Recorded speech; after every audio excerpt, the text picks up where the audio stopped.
Telugu Desam party working president విద్యాశాఖ మంత్రి నారా లోకేష్ నేడు ప్రకాశం జిల్లాలో పర్యటించనున్నారు. ఒంగోలు, ఎరస్పాడు నియోజకవర్గాల్లో ఆయన పర్యటించనున్నారు. రాష్ట్రంలో కూటమి ప్రభుత్వం అధికారం చేపట్టాక వర్కింగ్ ప్రెసిడెంట్ గా లోకేష్ ఎంపిక అనంతరం ఈ ప్రాంతానికి తొలిసారి పర్యటనకు ఆయన వస్తున్నారు. దీంతో లోకేష్ కు ఘన స్వాగతం పలకడంతో పాటు కార్యక్రమం ఆద్యంతం ఉత్సాహంగా సాగేలా స్థానిక నేతలు భారీగా ఏర్పాట్లు చేశారు.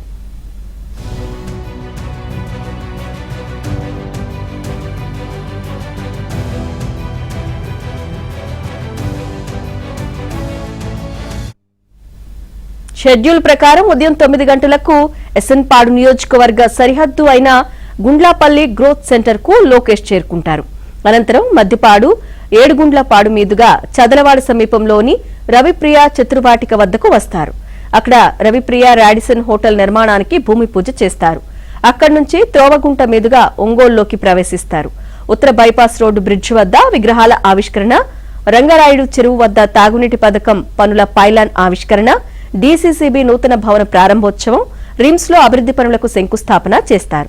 ఆ తర్వాత మినీ స్టేడియంలో సైకిళ్ల పంపిణీ వంటి కార్యక్రమాలకు హాజరవుతారు.